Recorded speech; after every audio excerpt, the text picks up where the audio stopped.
Man City are back in Premier League action on Saturday when they welcome Everton to the Etihad Stadium. Pep Guardiola's side have put together a seven-game unbeaten run in all competitions, most recently beating Brentford 1-0 before the international break, while Everton, they ended a four-match winless run by beating Crystal Palace in their most recent fixture, winning 2-1 at home. Everton sit eighth in the table and just 2 points behind Man City in fifth. And City could actually climb to the top of the Premier League on goal difference if they were to beat the Toffees before current leaders Arsenal face Fulham on Sunday. So, Stephen, what do you think we can expect from this fixture then? How do you think Man City will approach this game? One that City will be favourites for at the Etihad. Yeah, I'm right in saying no Grealish, Yeah, that's which is right. obviously he's been Mm. their best player. Obviously, it's a loan, so he can't play against his parent club. I don't like that, by the way. I think players should be able to play against the club. I mean, if a club gets a player on loan, they should accept that the player on loan is going to It's allowed in the Champions League, but not in the I just Premier don't. League. I never got Yeah, it. It's the idea like they're not going to just jeopardize their own career by playing poorly for the other side. No, they're out on loan. They want to prove something to the managers. mm. If I know Yeah. one thing about footballers, and I've met a lot over the past, and I've met a lot of coaches, they all say the same thing. Footballers have ego. They are told for a long time that they are different and special because they are when they're younger. So they want to win inherently. So I never got that rule. I don't. I think people have just been a bit. I don't know. Well, how big of a blow is that then for Everton to be without Massive, Grealish? Because massive. he's been great, hasn't he? Yeah, he's obviously one of has he got the most assists this season in the Premier League? He's up there. He's got to be. Yeah. And he is reveling in his time at Everton. Well, maybe similar scenario, feeling to where Aston Villa were. Obviously very different clubs, but Everton this season, look, they're doing as well as Villa did when he was there. Put it that way. And I think he suits that. Like, I don't mean to sound patronising at all because Everton are not a small pond, but he's a bigger fish than the pond he was in previously. Big fish and small pond. I think he suits being the star at a club that maybe isn't full of stars. And Everton have got a lot of quality players. I would never pretend to patronise them because I'm aware of where City have come from.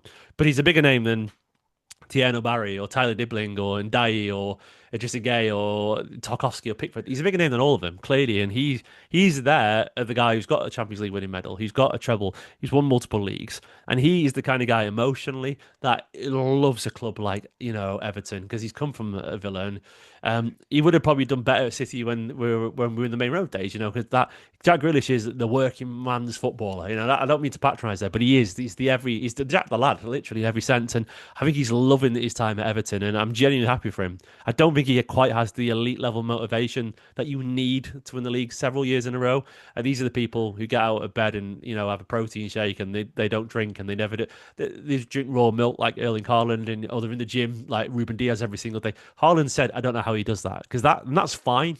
Like those people are the ones who just live for success. Like not you don't have to be that to be very successful. But I think Grealish's problem is that he just couldn't do that year in year out, day in day out. As you said, he likes life. He likes it, and that's absolutely fine.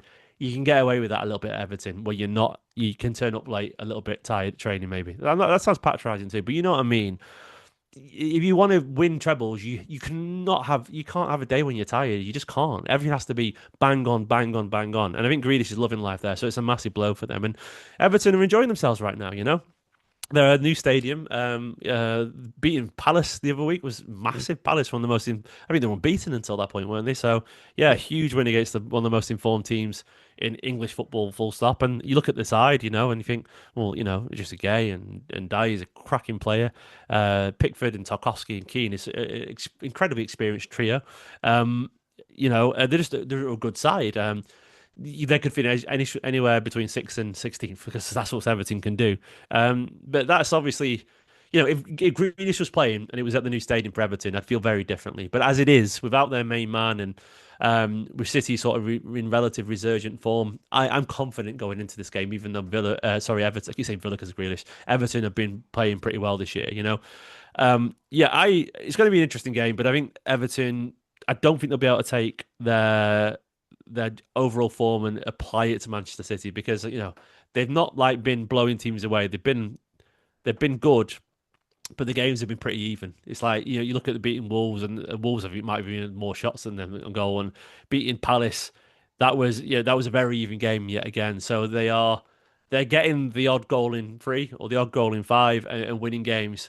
Um, but they're not blowing teams away. And I expect City will probably have a little bit too much quality, especially when you add all these players returning on the bench. Eight Nori should be available, Shirky should be available, Marmoush should be available.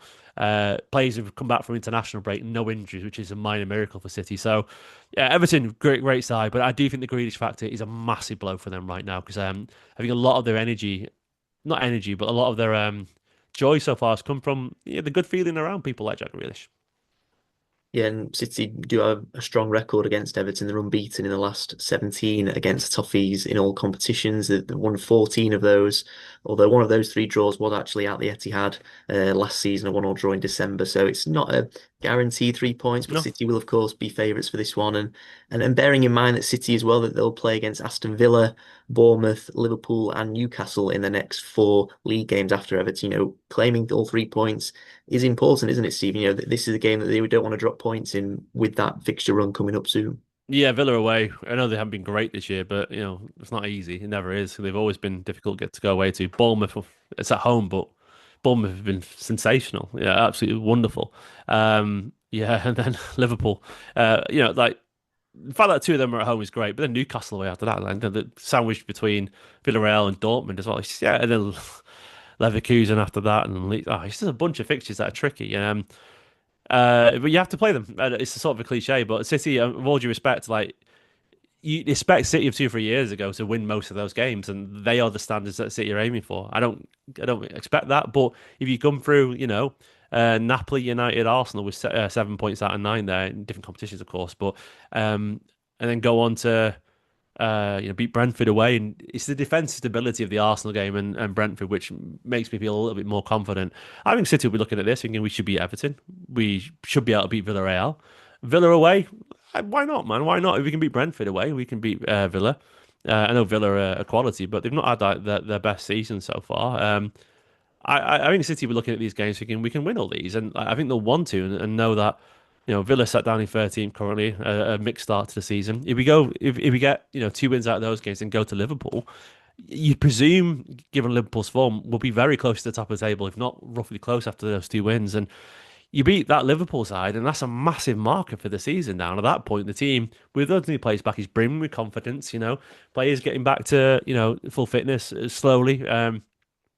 With the new signings and so on, and yeah, I think like there's a real chance for City to it's such a cliche of put down a marker, but it is, given everything. And I think they are winnable, if difficult, winnable. But Liverpool at home right now, given their current trials and tribulations, and that course could change. I'm looking at Liverpool's fixtures right now, and I know they've lost three in a row, but they've got United. That would be United. They all struggle against United, but you think at the Anfield they'd win that. But Brentford away, and then they've got Villa before they play us, and they've got Palace in the Carabao Cup. They got Madrid before us, Real Madrid. They might be coming into this in rude health as well. So you don't know, it could change entirely. But yeah, I think that they are winnable. Of course, they're winnable. We're Manchester City, but um, yeah, if you win those three at that point, you're looking at City probably, if not top, very very close, and you're thinking they could go on from here and kick on massively.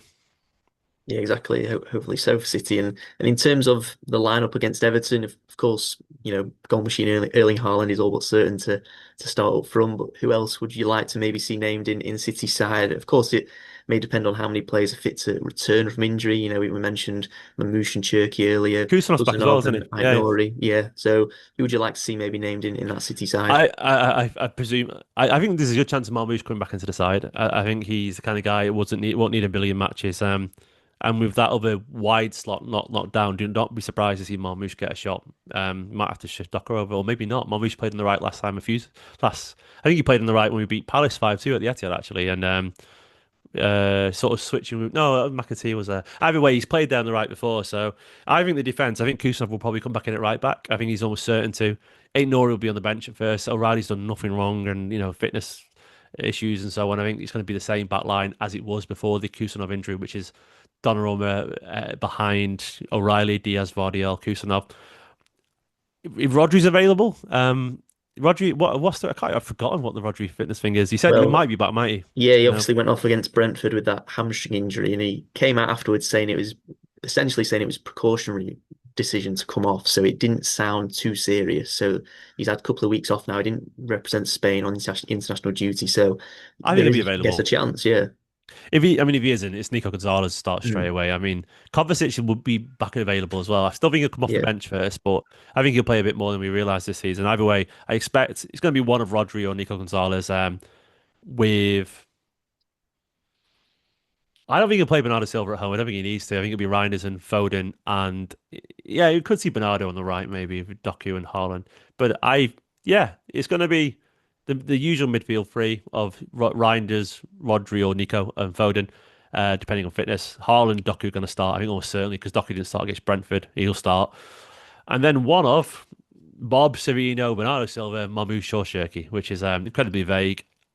I'm leaning towards at home. Maybe not Moscow Bob easy. played poor against. It's not. It's not. I Yeah, know it, mate. Who would have predicted Doku not starting against Brentford? Like it's just exactly. Yeah, yeah. it's you're pulling the just you're blind looking and pulling something out of hat. No idea. Mm. So it depends what Pep sees in the players. We'll see. Yeah. And finally, then on this fixture, can I get a score prediction from you for Man City's game against Everton? Yeah, I think City will win, and I think we'll do well as well. Actually, I'm going to go for 3-0. That'd be a I'm nice going to clean 3-0. sheet as well, potentially. Yeah, that'd be Yeah, we'll get very the good for clean sheet. City. Haaland another couple of goals probably.